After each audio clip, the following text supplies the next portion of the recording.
Eu sou a Helena Dias e está começando mais um Trilhas do Nordeste. Aqui você encontra pautas, histórias e personalidades nordestinas sempre com o olhar do povo.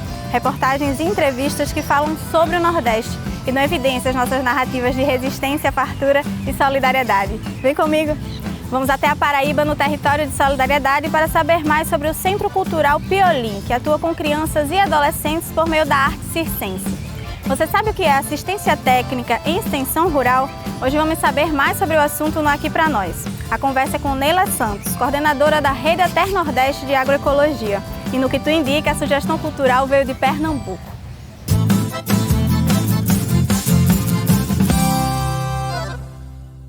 Em tempos de agroepop, a agricultura familiar tem traçado suas próprias estratégias para produzir e comercializar alimentos livres de venenos e transgênicos. Com certeza! Isso é uma maravilha pra gente! Tudo produto agroecológico cuidado pertinho de casa. Para que o alimento vá do campo até a mesa com qualidade e preço justo, é necessário ter nas cidades centros de comercialização especializados.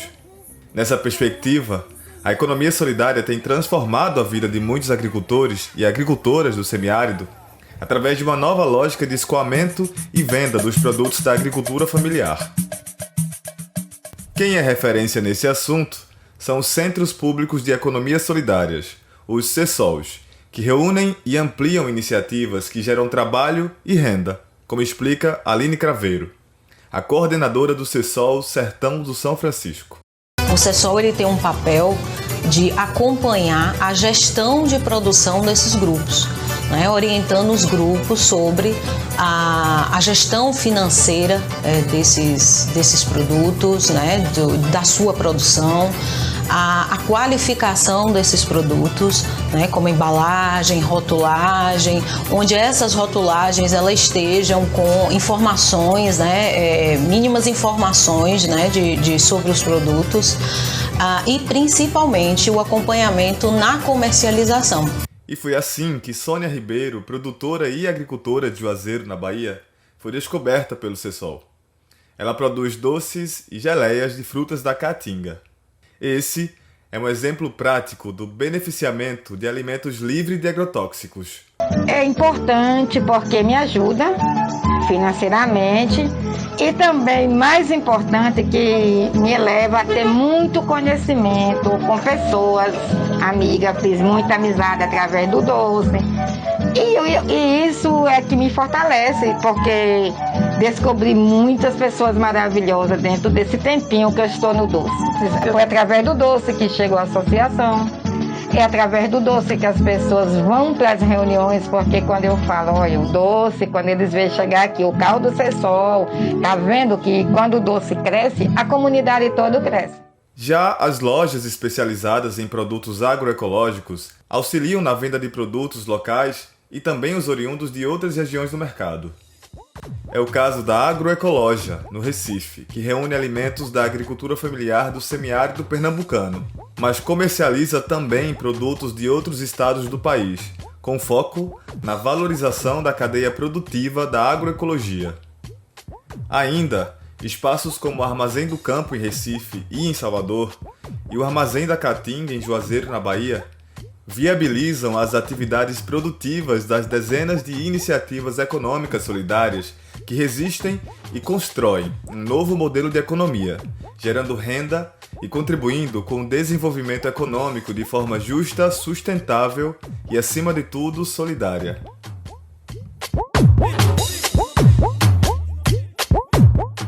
E agora a gente chega na Paraíba para falar das artes circenses e suas contribuições para a educação de jovens e crianças. O Centro Cultural Piolim, em João Pessoa, é uma ONG que atua por meio dessa união entre a arte e a educação. Vamos conferir.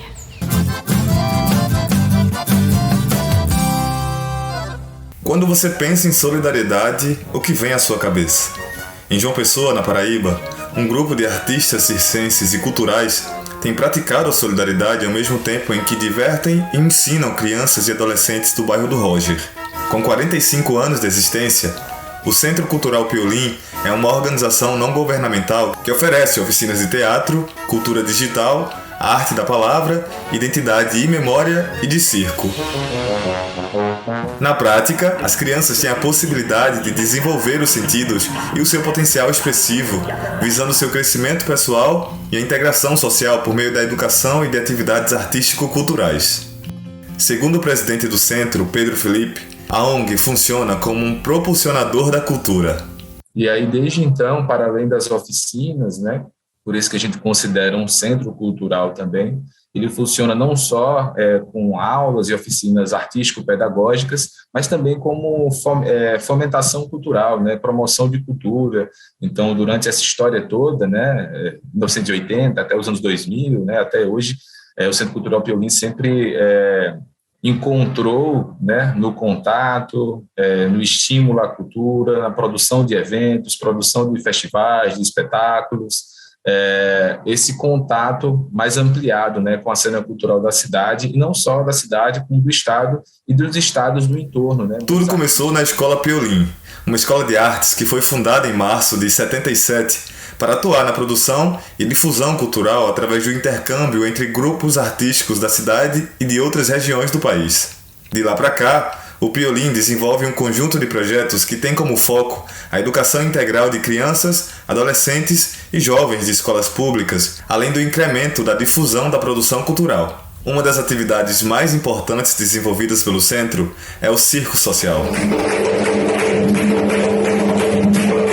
O Circo Social estabelece um diálogo entre o circo e a ação social.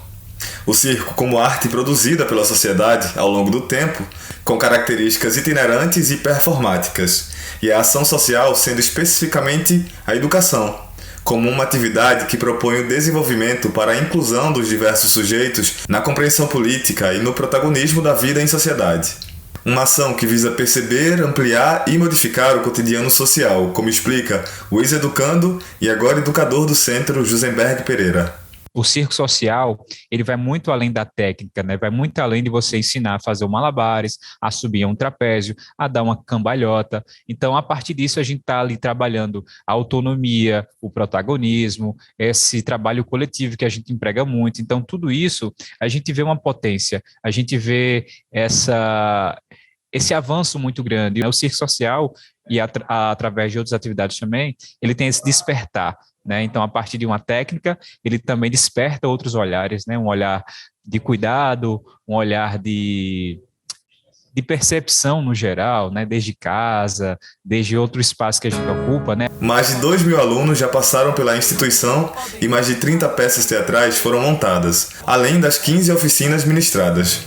Com toda essa carga de movimentos artísticos, o Centro Cultural Piolim é parte integrante do cenário cultural pissoense, que se destaca pela capacidade em formar artistas e lhes preparar para o mundo. Você pode conhecer o trabalho do centro nas redes sociais, @Centro Cultural Piolim. Se não tem água, eu furo um poço. Se não tem carne, eu compro um osso e ponho na sopa e deixo andar. Chegou a hora do intervalo, fica aí que a gente volta já. Voltamos com Trilhas e estamos no Ceará.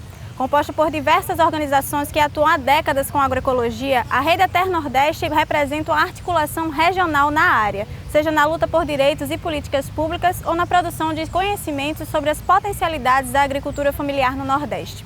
Ela tem um papel fundamental no semiárido. A gente proseou com Neila Santos, que é coordenadora da Rede Ater Nordeste de Agroecologia, para entender como funciona essa articulação.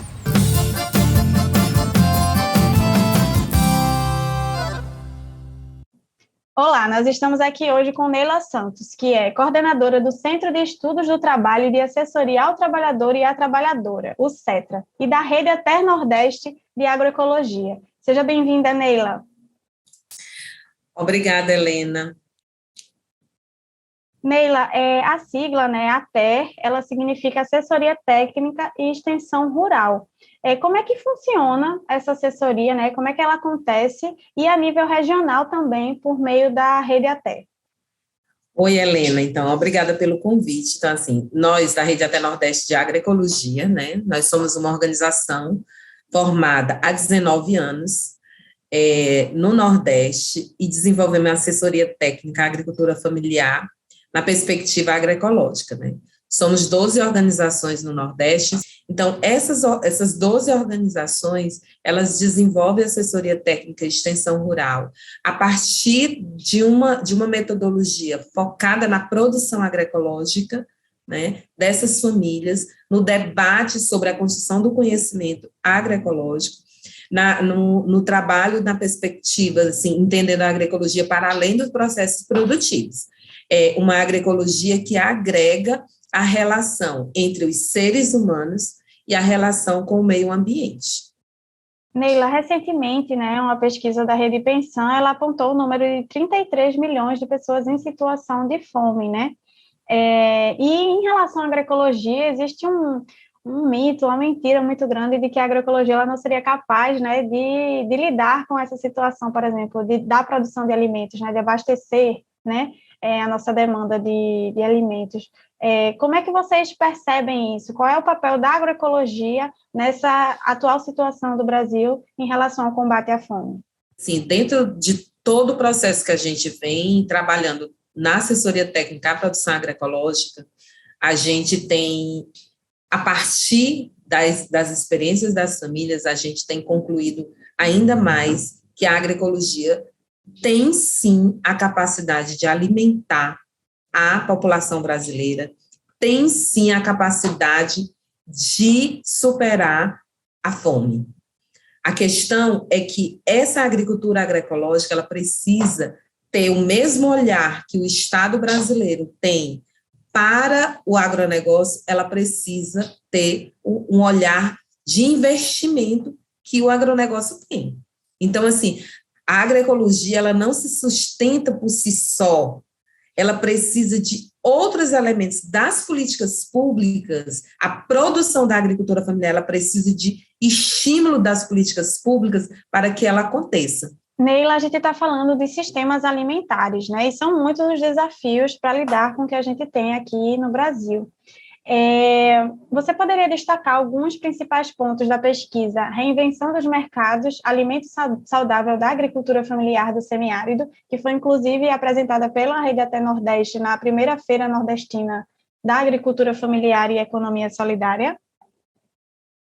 O projeto Agroecologia e Território de Saberes, ele desenvolveu estudos em agroecossistemas, né, alimentares todas as 12 organizações realizaram esses estudos nesses agroecossistemas, né, que são, a partir a perspectiva dos estudos, ela dava um objetivo principal de avaliar, inclusive, a metodologia, né, a metodologia de construção do conhecimento agroecológico, a metodologia que as organizações da Rede Até Nordeste vêm ao longo desses 19 anos,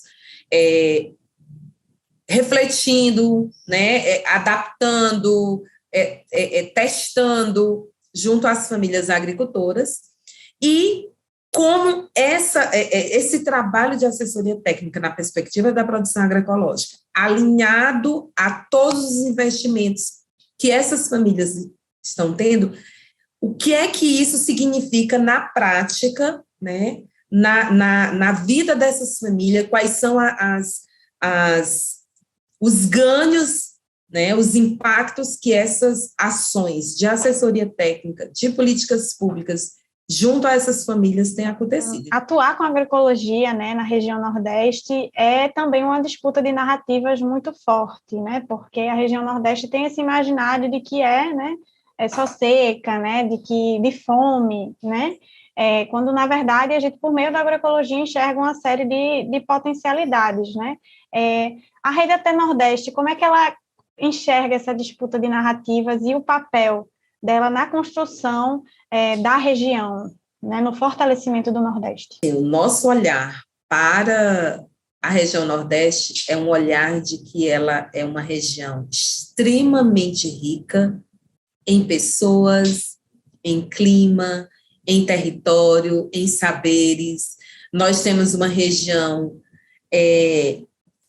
com muita diversidade, nós temos uma região com pessoas com muita sabedoria, com vontade de mudança, né? E com muita necessidade de mostrar para todo o país que nós não somos diferente e nem somos um território ruim.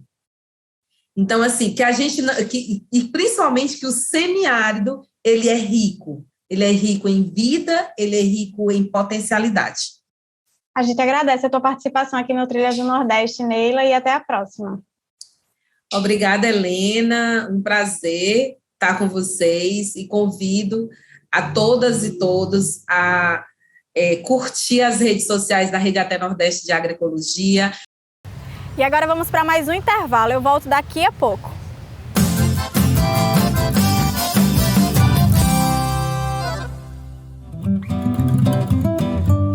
Um dos antigos armazéns do Porto do Recife hoje abriga um pedacinho do sertão no litoral pernambucano. O Centro Cultural Cais do Sertão é um sítio museológico, cultural e educacional que abriga a cultura sertaneja a partir de 7 territórios temáticos: ocupar, viver, trabalhar, cantar, criar, crer e migrar. A curadoria do museu traz objetos doados e comprados por moradores da região, bem como réplicas das vestimentas de Luiz Gonzaga, o rei do Baião, que tem a memória associada à valorização da cultura sertaneja pelas roupas e pelo modo de vestir.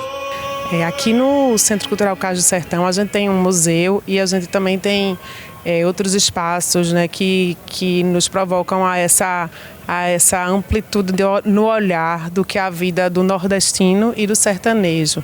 O Centro Cultural Cais do Sertão se propõe a ser esse centro catalisador, esse centro de conjunção de memórias, estéticas e vivências, né, nossas do Nordeste e do Sertão, para além do o que é tradicionalmente mostrado, né? Que é a questão da dificuldade, da seca e da migração toda.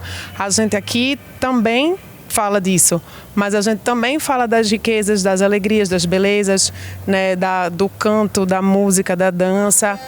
O museu também explora experiências sensoriais nos visitantes através da exibição de filmes, oficinas, karaokê e o contato com objetos tradicionais da cultura nordestina. Eu gostei porque, tem um espaço que meio que representa como que é a casa de um sertanejo. E eu achei muito interessante, porque eu nunca tinha entrado assim e visto como era. Então eu achei muito legal.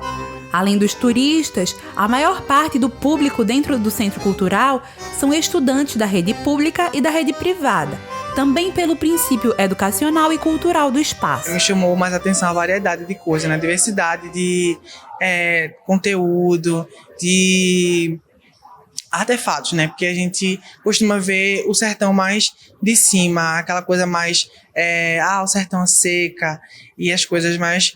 Aqui a gente pode ter uma visão diferente do sertão, né? De cultura, de pessoas e um pouco mais do sertão diferente do que a gente está acostumado a ver. O museu foi condecorado em importantes premiações internacionais, entre elas o Prêmio Obra do Ano da ArcDaily, a Gubbio, que homenageia equipamentos da América Latina e Caribe, e a Dedalo Minossi, na Europa. O trabalho do Centro Cultural é justamente o de cativar os seus visitantes para que eles guardem na memória a diversidade e a multiplicidade das formas de viver neste território. A gente tem um público muito importante escolar, né? Ou seja, a gente forma, né, pessoas de várias idades. A gente vai construindo, vai plantando uma semente, né, no coração e no afeto, na memória também, de cada jovem, de cada criança, de cada pessoa também que chega aqui. E assim a gente pode perpetuar essa forma de vida.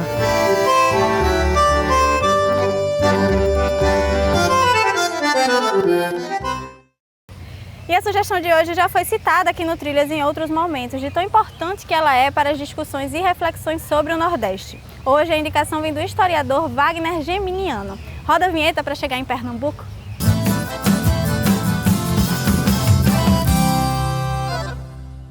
Olá, boa noite a todos, todas e todos. Me chamo Wagner Geminiano dos Santos, eu sou doutor em História pela Universidade Federal de Pernambuco e estou aqui hoje com vocês do Brasil de Fato para fazer uma indicação, que é este livro aqui, chamado A Invenção do Nordeste e Outras Artes, do historiador paraibano Duval Muniz de Albuquerque Júnior, onde o mesmo discute a formação, a invenção daquilo que ele chama do Nordeste brasileiro e sua relação com a formação do Estado Nacional, com relação à nação brasileira, né? Eu considero o livro A Invenção do Nordeste e Outras Artes uma das últimas grandes teses produzidas sobre a interpretação do Brasil e recomendo demais a leitura, porque é uma leitura que traz uma discussão ainda muito atual para a gente entender o porquê da gente se pensar como nordestino, o porquê da gente se pensar como morador de uma região muitas vezes unificada em torno de algumas imagens, de alguns símbolos que circulam nacionalmente. Então essa é a minha dica de hoje. Recomendo demais a leitura A Invenção do Nordeste e Outras Artes, de Durval Muniz de Albuquerque Júnior. Obrigada, Wagner, por essa lembrança e leitura tão importante. Lembrando que você pode participar do quadro também. Basta gravar um vídeo de até 1 minuto de forma horizontal com a sua dica cultural de artistas, escritores e manifestações culturais nordestinas. Depois, é só mandar para o Brasil de Fato Pernambuco por WhatsApp. O número é DDD 81 996060173. Já para sugerir pautas e outros conteúdos, é no e-mail pautape@brasildefato.com.br. A gente agradece a sua audiência. Você assiste esse e outros episódios nos canais do Brasil de Fato e da TVT no YouTube, sempre nas sextas-feiras às 9 da noite. Até semana que vem!